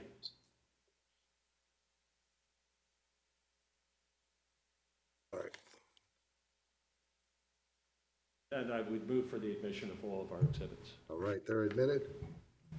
With that, I'll ask if there's anyone present that received certified mail that wishes to testify, anyone present that received regular mail, any other residents of Haverford Township? With that, we'll close the record on this case, and highly unlikely that it'll be tonight, but in the event we are able to do it tonight, we would do a decision this evening. If not, then at our next regularly scheduled meeting on November 19th. Thank you very much. Thanks. Take care, Fred. Good night. Good to see you, Kevin.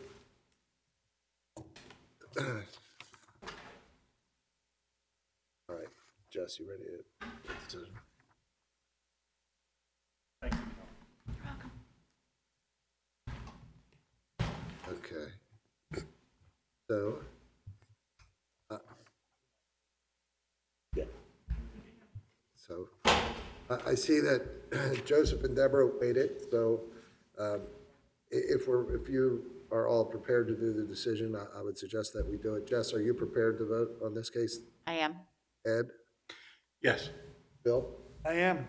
Okay, so am I. So with regard to case Z20-21, Joseph and Deborah Venerini, owners of 5 Pearson Lane, Havertown, PA, DC folio number 2209-0199-300, who seek a modification of the conditions imposed by the zoning hearing board in granting a variance from section 182711B1, case Z20-16, to allow the deck to be partially enclosed by a screen, property zoned R4 and located in the 2nd Ward.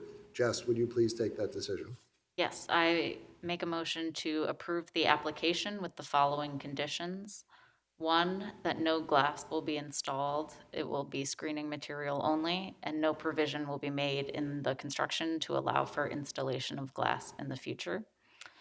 That no insulation will be provided within the porch knee walls or the ceiling. Water runoff will be directed so as not to adversely impact neighboring properties, and all work will be completed within a year of approval and in accordance with the notes of testimony. I would like to also reaffirm the continued viability, or the continued applicability of all of our prior conditions. And this is only a change to condition number 4. I concur. Ed? I agree. Bill? I agree. And so do I. That application is approved, 4-0. You're welcome.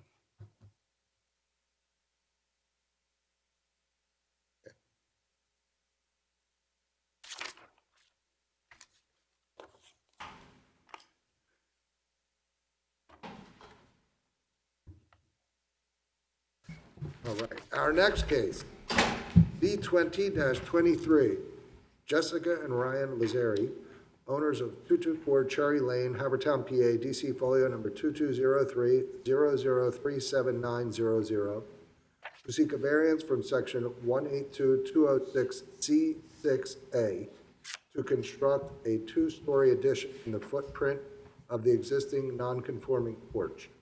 The proposed addition will encroach into the required 8-foot side yard setback by 3 feet and provide an aggregate total side yard of 12 feet, where 20 feet is required.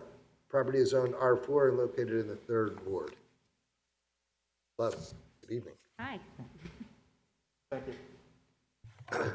So, you submitted some exhibits to the township, and I'm going to describe them for you real quickly. And if you disagree with the description that I provide, please say that you do.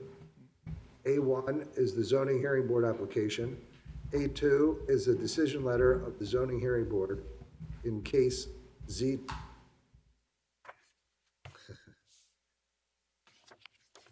Wrong packet. You guys thought it was a test, didn't you? I had to bring it back up here. But you were being kind and not smacking me down. All right, strike that, Arlene, sorry. So A1 is the zoning hearing board application. A2 is the acknowledgement form. A3, letter from J. Janoski, 220 Cherry Lane, dated 8/29/20. A4 is some photos. A5 is a site plan. A6 is owner's title insurance policy. A7 is the deed. A8 is the contract with O'Kane Construction, dated 4/16/20. Accurate now? That's right. Maybe I was giving you it. I screwed up. Please tell us a little bit, I need to swear you. Please raise your right hand. You swear to tell the truth, all truth, and nothing but the truth, so help you God? I do. And your full name and address? Ryan Lazari, 224 Cherry Lane, Haverford Township. Are you gonna? I might say something, so I Okay, then I need this. Please raise your right hand. Do you swear to tell the truth, the whole truth, and nothing but the truth, so help you God? I do. And your full name and address, please? Jessica Lazari, 224 Cherry Lane, Havertown. Okay. You're gonna be the principal speaker, right? Yes. Okay, please tell us a little bit about what you would like to do and why. Sure. So we live on Cherry Lane in the Merwood Park section. We live in one of the oldest homes in Haverford Township. Our home was built in 1826, so it's 194 years old. It is listed on the Haverford Historical Board as a listed property. So it's an old 3-story White House, all stone. So the nature of our project that we like to do is currently there is a screened-in porch on the side, and I mean, to tell you the truth, it's a little bit ramshackle or rickety. The house has undergone numerous renovations over the years. For instance, there's belting across the front of the house where there was allegedly a front porch at some point. So what we'd like to do is tear down the side porch that currently exists, which is really just a wood frame screened in, kind of it's like a metal roof. It's not particularly Not well designed. right. We don't know when the side porch was built. What we're seeking is a variance to build on the existing footprint, which is currently outside of code, being too close to our neighbor's yard. The primary hardship is, and you can see from some of the photos, that the porch is actually pulling away from the foundation of the house. So the photos are Exhibit A4. Right. And there are, 4 photos. That's right. So why don't you walk us through one by one? Right, this is. Go down to the beginning. Oops. Sorry, I'm going to the beginning. So this one is the first one in our packet. Okay, so let me get to that one. Okay, so I'm facing the side door on the house. I'm standing on the porch, and you can see the porch steps down. It's a concrete pad, and it's actually pulling away from the house.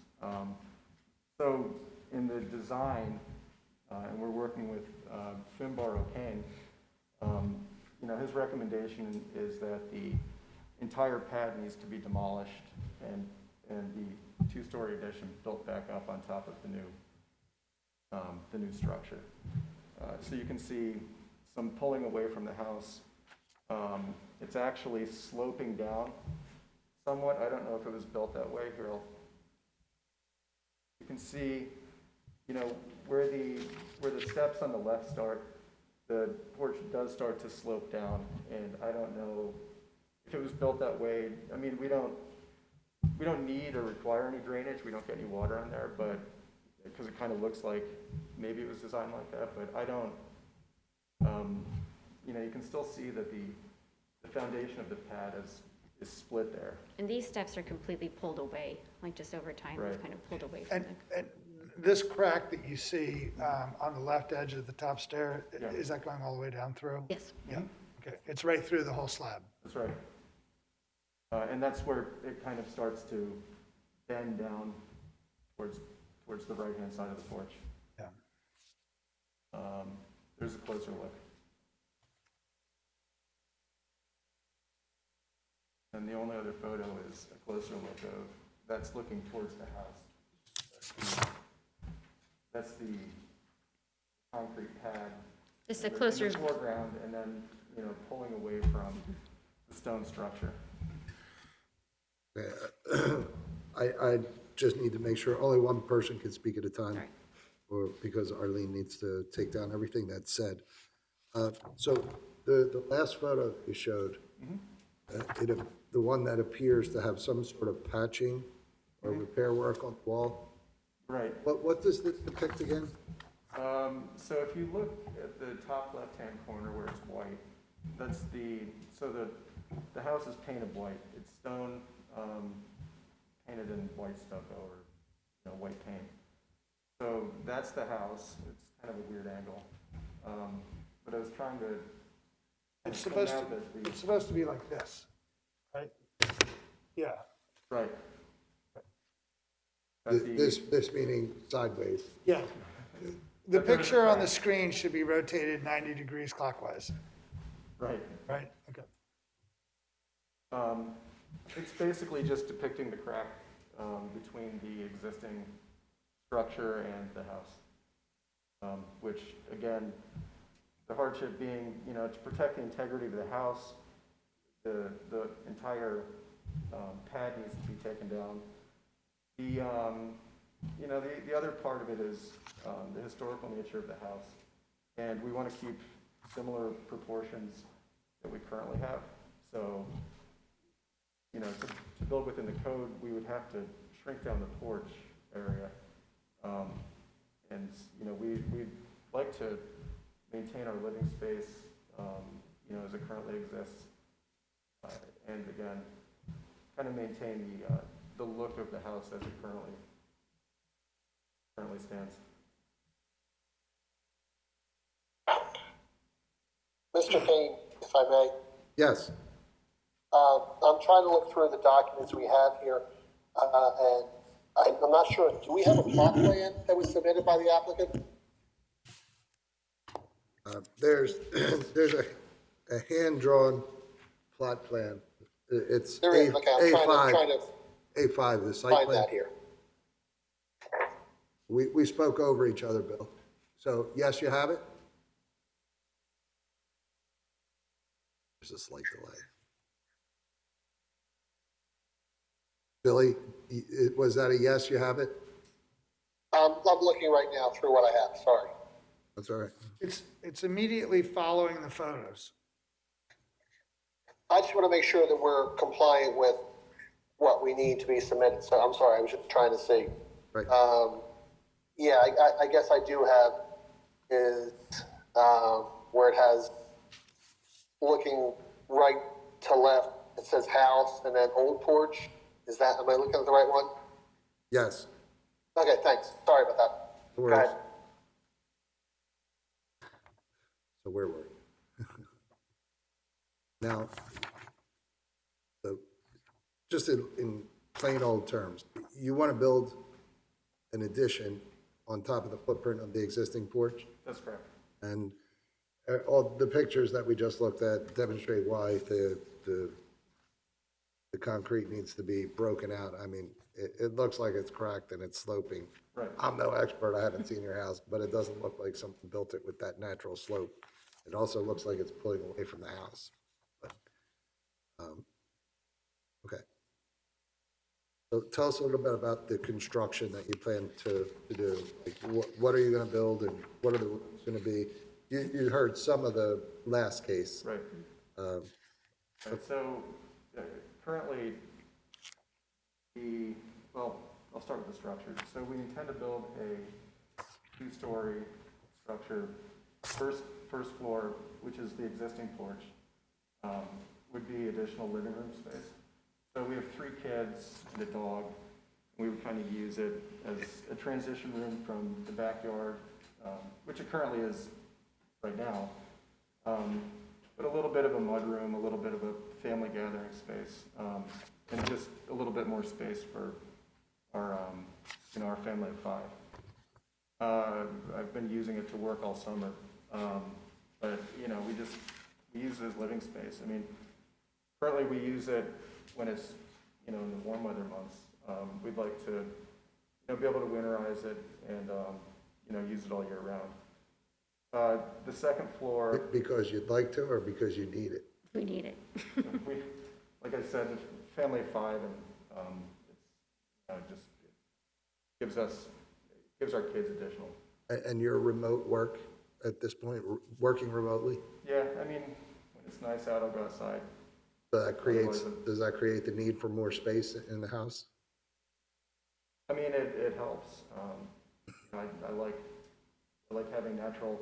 We don't have a lot of windows in the house, so one of the ideas is this new structure would be surrounded by windows. So it is good to get the natural sunlight. It's a little bit. Are your children back in school? They are. They are. Go ahead, Jessica. Thanks, sorry, this was really hard for me. Yeah, so I think they are at home virtually sometimes. If there is a COVID-19 case in the school, they are back full-time. So when they are home virtually, the additional space is really helpful, especially my husband is a trader and he's on the phone quite often. So to have additional space, it would be very helpful, certainly in this time. I let my fellow board members ask their questions. I usually go last, but they were just a few that I wanted to interject. Bill?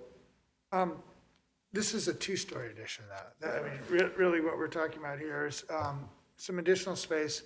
The existing porch is a screened-in porch, similar to what we just heard on the last applicant was planning to do, where you've got, is it screens from essentially the ceiling all the way to the floor? Is there a knee wall or a lower wall? No, it's, like I said, it's a wood frame. Screens top and bottom.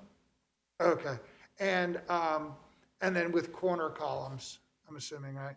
That's right. And so it is an enclosed room right now, it's just screen, is it glass? Screen. Just Screen screen. And the idea would be to tear it all off, re-pour a new slab foundation, presumably with different footers, take it up, have it integrated on the first floor as a sunroom, and then on the second floor, what would you use it for? So we would be, our master bedroom is currently, would be next to, it's on the second story above the existing family room, so we would push out the master bedroom to make a larger space and closet space. And the roof that you have over it now would be largely replicated. I mean, it's not quite a flat roof, right? It's slightly sloping. Slightly sloped. It's, yeah, I mean, I don't know what it's made out of. It needs to be improved. Would it look more, it's not going to look like your steeply sloped roof on the very old house. Or would you try to connect that or emulate that roof? Oh, yeah, Yeah. that's part of the design. Okay, because from a street view, your house seems to have, or the porch seems to have a relatively flat roof. Yeah. But your house has a very steep third floor attic roof. Will you take that height up to the existing ridge line of your roof? Or would you step down but emulate its angle? Angle would be the same, but it would be lower. So it would not go up all the way to the third floor. So above the master bedroom, above the second floor space, Right. what would be up there? Just a crawl space or just a cold space? We that's- haven't decided yet. I mean, possibly like to keep it open as like a cathedral ceiling. Oh, cathedral ceiling, I got it, okay. And then currently, how is, the existing porch has gutters Yes. and downspouts? And how does the water run there? Or where does the water that comes off those downspouts on your enclosed patio go? It goes towards the front of the property. So towards, we have a fairly large front yard, so it heads towards the front. And is the neighbor that's, according to your exhibit A5, the property line that's 5 feet away, you don't show where the neighbor's house really is, but the neighbor's house is fairly close, is it not? Yeah, so, next to the porch, as it exists right now, there's a large holly bush. I mean, it must be 5 feet wide. And then I've got another 3 lanes that I mow, so that's probably another 3, 4 feet. I mean, so she's got space, we've discussed it with her. She's really approving of, the fact that we want to improve the property. She didn't have any problems with, staying on the existing footprint. She's happy that she lived next to an improved property. The windows on the second floor would be not a sunroom, but it would look more like the windows in the main house? On the second floor? Yes. Yeah. And then so it looks like the ground, though, does run downhill to that neighbor a little bit. Is that fair? It's not up. I've never seen any pooling. Okay. We've not had any issues with flooding or anything going, into her property in the past. Okay. And then is your property on the township's historic resource survey? Yes. And have you gone through the historic Not yet. commission to discuss this? No, we're slated to. You're slated to, Right, so we need a variance from them as well. or an approval or whatever it is. Right. Okay, I don't have any other questions. Thank you. Jess? So for the addition, you said that the new roof is going to match the existing roof.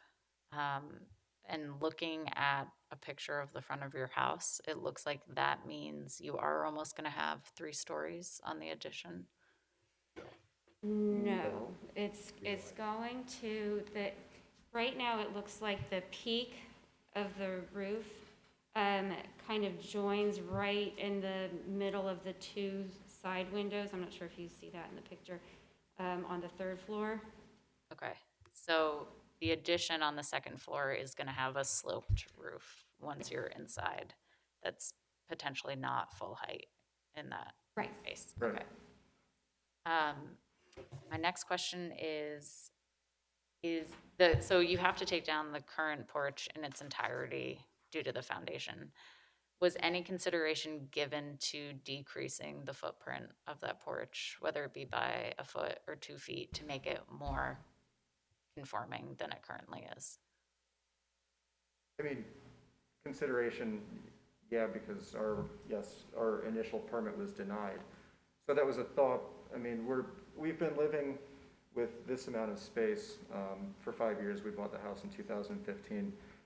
It would be our wish not to have to decrease the footprint. Like I said, we get a tremendous amount of use out of the space as it is currently. think in furniture that we would want to use in that space as well. I think it would be a little tighter. So, which is why we went this route with, coming to the zoning board. Apologies. I was saying that, with the type of furniture that we want to use in that space, as well as, I forgot what I was saying. It was just a little bit tighter, so this is why we came, because we thought that we were living in the existing footprint and we want to continue. The last consideration with that too is, like I said, I'd like to maintain the current proportions. Okay, but presumably the porch is not original to the house. Probably not. Okay. I mean, I've seen pictures of the house with a balcony over that area. Okay. Like I said, the house has undergone numerous exterior renovations over the years. I think my only other concern would be the distance to your other neighbor, because that's not measured anywhere. I don't know if that's a measurement you think you could get from the face of your porch to the face of the neighbor's house, because that house also looks to be perhaps non-conforming. I mean, I think we could, I'm not sure if we have it. Can we bring our Sure. builder, Finbar, Finbar. Hello. Please raise your right hand. Do you swear to tell the truth, the whole truth, and nothing but the truth, so help you God? Yes, I do. And your full name and the capacity in which you appear. Finbar O'Kane, owner of O'Kane Construction. Finbar, Finbarr. Oh, O'Kane, owner of O'Kane Construction, general contractors. And if you can move closer to the mic too. Oh, sorry. I actually measured that but the day I was there doing this here, and they're 10 feet the other way. so on the other side of the house, it's 10 feet? It's 10 feet from where their property line going to the next neighbor. Okay, so 15 feet total then, Yeah. between the two spaces. Okay, I have no further questions. Ed? Yeah, I'm just looking at the design detail, and I know that your neighbor's property is the corner property. So I'm assuming the Cherry Lane is to the right on your drawing, it's not labeled? Is that Exhibit A5? Yes. Yes. Cherry Lane would be down where 60 feet is marked. Yep, A5, so Cherry Street is on the right-hand side of the plot plan here, as I have it here. Or on that one, it's on the bottom of the screen. Correct. Okay.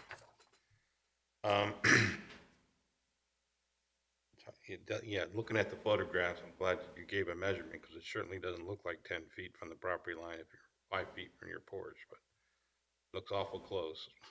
But we have that measurement 10 feet now, good. But you definitely have a hardship for replacing the porch. I'm trying to get more into how does that relate into why you need to do the addition, the two-story addition to the property. Can I just step up and say something there? Mm-hmm. Well, I've been there multiple times, and if this porch gets at least another couple of years, I think the foundation of the existing house is going to be impaled if something's not done with the porch floor area over the next year, sooner rather than later. And I agree with that. I can see from the photograph, that replacement of the porch or maintaining of the existing porch, that wouldn't require you to come here. The only reason you're here is because they're going to be doing. If they're going to do it, they're going to do it right and enclose it and do a second floor on it. Yes, that's why they're here. Yeah, but that's not doing it right. That's doing it differently. Well, it's keeping the same footprint, but they can't do the same footprint because the house is the way the lines are all set. Right. And they want to keep with the same interior off the house and make the addition look as if it was always there. Certainly, but a porch is not necessarily a livable space, So you're going to add. We're not building, I'm sorry, we're not building a porch though. We're That's what building I'm saying. right. Now you have a porch. We have a porch currently. We'd Right. like to, this would be part of living space, call it like an addition on our living room. Certainly, I understand that. And now we need to develop the hardship, or why you think you have a hardship, deserve that correction to be able to do a two-story addition. Well, I mean, we'd like to improve the house. Well, You I know- heard, earlier, I heard you say that the kids are learning remotely. Right, You're working remotely, correct, and your family's grown since you've been there, that's true. and you need the space.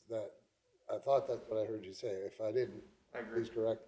That's what we said. I think that, when we bought the house, we recognized that there wasn't a whole lot of space to grow. We came from a twin, so it seemed really huge at the time, but then we added a child and a giant dog. So it was, it really is about the need for, and those kids keep growing as they tend to do, and so just the need for additional living space. And we have come accustomed to the existing footprint as it is now. We have a very good relationship with our neighbor next door, who is very supportive of this addition. So, which is why we're here for the variance. So the need isn't a new porch; it's additional living space. But clearly, we would have had to do something with this structure because of the photos that you just saw. So is the neighbor that would abut the side of the house where you propose to put the addition, is that Janet Janoski? Yes. And it's from her that you received this letter, right, that says, to whom it may concern, I live in the property adjacent to the above referenced property. She reviewed the building plan and has no concerns about the project. That's the neighbor that you would be closest to, right? So, and the distinction Ed's trying to draw, and it's an important one, when you request a variance, it's got to be something you need, right? There has to be a hardship, some problem that you're solving, as opposed to want. That's why we try to be careful with the use of those words, because, you also want something that's needed, so. Understood. And that's what Ed's trying to understand. So I think we all see the foundation pictures, and we understand that needs to be torn out, and there would naturally be some first one-story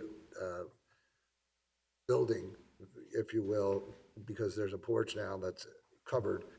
But going up to the second floor, is that what you're focused on, Ed?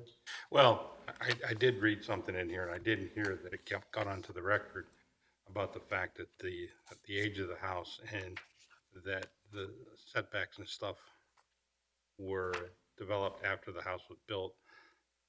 That's part of the reason for might be a hardship, but it wasn't on the record. It's in the thing, but we didn't bring it out on the record. Thank you. Thank you, that's correct. Apparently that was the old farmhouse of that area. Apparently that was the old farmhouse of that area back in the time, and they sold all the land off around it. Apparently they didn't give the house enough to keep up with the normal setbacks. Mr. O'Kane, can I ask you a question? Yes, sir. What would be the height difference between the existing roof line of the main house and the lower roof line of the second floor extension? Did you see, we've actually got full-size drawings here with us. No. You want to just see them? Or you could show them, I was just wondering if you knew, because we can see a roof line of the existing house on a street view, but we obviously aren't sure how high that new roof would be compared to the existing roof. So It's gonna sit down like probably, So you gotta, So if you show us something and we refer to it during the case, we need to mark it and keep a copy. So if it's possible for Finbar to take a look and just say what the height, if that's an extra copy, I mean. we we're happy to take actually it. brought multiple copies, so a copy can't be submitted. Well, okay, then if you want to have it marked, we'll accept it. We're not supposed to, but we'll accept it.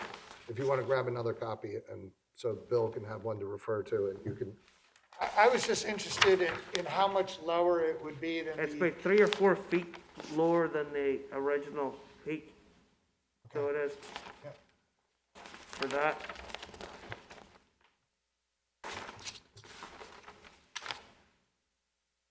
so you want to mark this as exhibit what are you up to, Bob?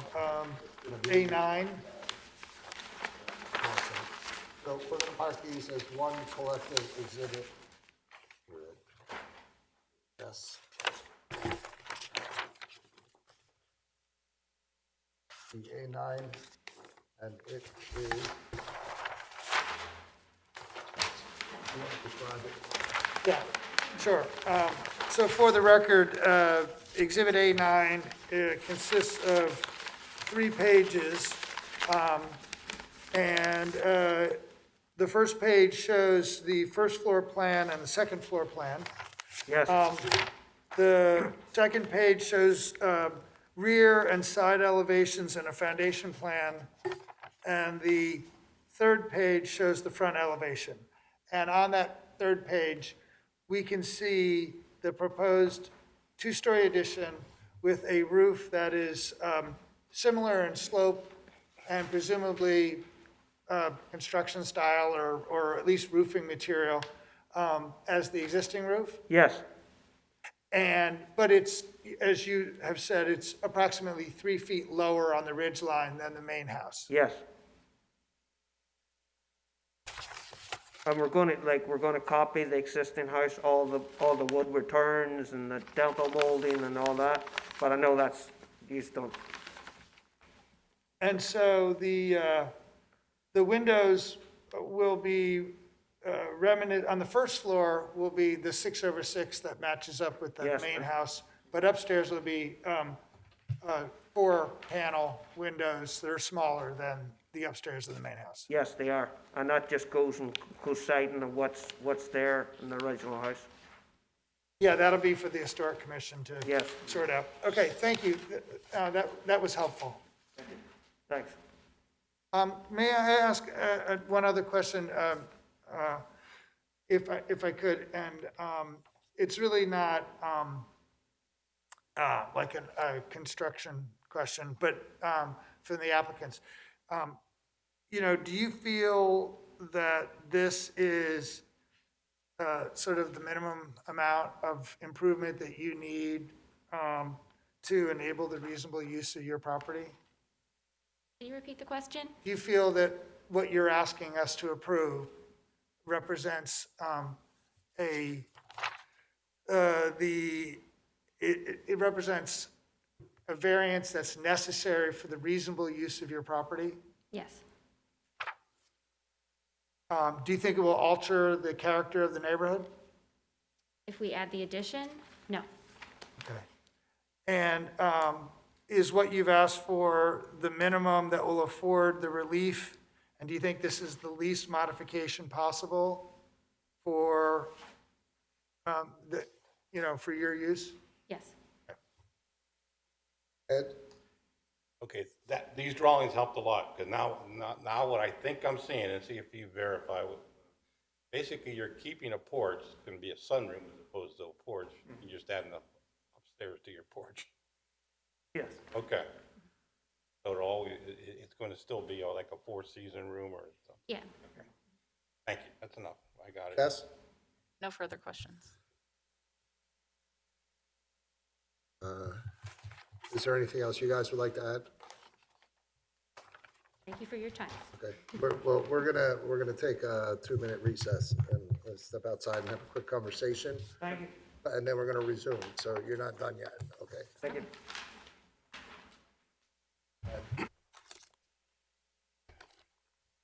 All right, we'll resume the meeting of the Haverford Township Zoning Hearing Board of Thursday, November 5th, 2020. All right, any other questions for Mr. or Mrs. Lazari? Jess? No. Ed? No additional questions. Bill? Okay. So I'm going to ask, I know the room is empty, but I have to go through it anyway. Is there anyone present that received certified mail that wishes to testify? Anyone that received regular mail? Any other residents of Haverford Township? Is there anything else you guys would like to add? Just thanks for your time tonight. So what we're going to do, we'll keep, my understanding, when are they scheduled to go before the Historic Commission, Kel? Do you know? The Historical Commission meeting is, normally it would be the third Monday of the month, but the Board of Commissioners have the budget hearing that night. So they are the Tuesday after, so November 17th. Okay, so that's a few days before our next zoning hearing. So what I'm gonna suggest, and if any of my fellow board members want to discuss it, that we leave the record open on this case and ask you to come back and bring the historic commission, their findings or suggestions to you. And then we'll accept that into the record, close it, and do it that night. Okay? Could I actually ask for one or two questions?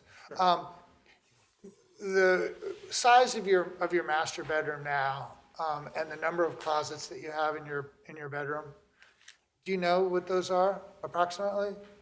I don't know what the size of our existing master bedroom. We have one closet that, it goes kind of up where the stairwell goes, so there's his side, and I have to climb over it to climb up the stairs to go into my side. And do you know how many bedrooms? In our house? Yeah. 4 bedrooms. 4 bedrooms, okay. Anything else, Bill? That's it, thank you. Okay. Anything else before we wrap it up? You guys want to add anything before we wrap it up for tonight? No? Okay. With that, we'll continue this case to our next regularly scheduled meeting on November 19th. Did you have to do the litany anyhow? Did it? I didn't, okay, I didn't hear it. I didn't have to, but in case there was anyone present, I just wanted the record to show that we offered public input. Thank you. Thank Okay, you. thank you. Thank you. Good night. Can we go first on the 19th? You will be, actually. Thank you. Thank you, guys. All right, take care. Thanks so much. Off the record? We need to adjourn. Okay. If there's no other business that any board members need to discuss, then we will adjourn. We're adjourned. Thank you.